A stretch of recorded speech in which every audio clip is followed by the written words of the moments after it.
আসসালামু আলাইকুম এভরিওয়ান, কেমন আছেন? আশা করি সকলে ভালো আছেন। তো আপনাদের মাঝে চলে আসলাম আরও একটি ভিডিও নিয়ে। তো আজকের ভিডিওতে আপনাদেরকে দেখাবো আপনার মেমোরি কার্ড বা এইচডি কার্ড ফরম্যাট হচ্ছে না, এই সমস্যাটা কীভাবে আপনি সমাধান করবেন।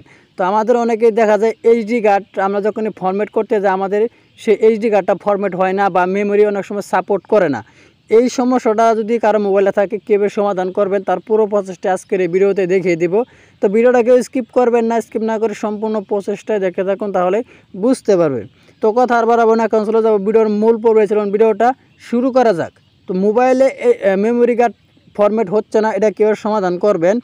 এটা সমাধান করার জন্য আপনি প্রথমে চলে যাবেন আপনার মোবাইলের সেটিংসে। তো আমি আমার মোবাইলের সেটিংসের উপর ক্লিক করে দিলাম।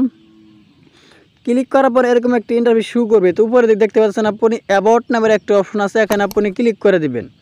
অ্যাবাউটের উপর ক্লিক করার পর এরকম একটি ইন্টারফেস আবারও শু করবে। তো এখানে আপনি দেখতে পাচ্ছেন ডিভাইসের নিচে স্টোরি নামে একটা অপশন আছে, এই স্টোরেজের উপর আপনি ক্লিক করে দিবেন।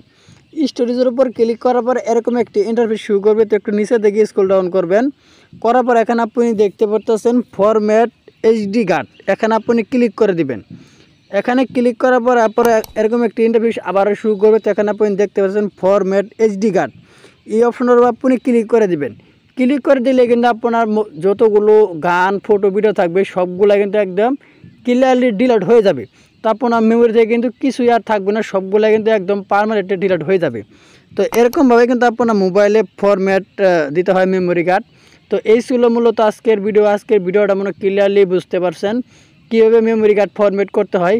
তো ভিডিওটা দেখে যদি ভালো লাগে অবশ্যই একটি লাইক করে দিবেন, আর প্লিজ চ্যানেলটি সাবস্ক্রাইব করে আমাদের সাথেই থাকবেন। তো সবাই ভালো থাকুন, সুস্থ থাকুন, খুদা হাফেজ।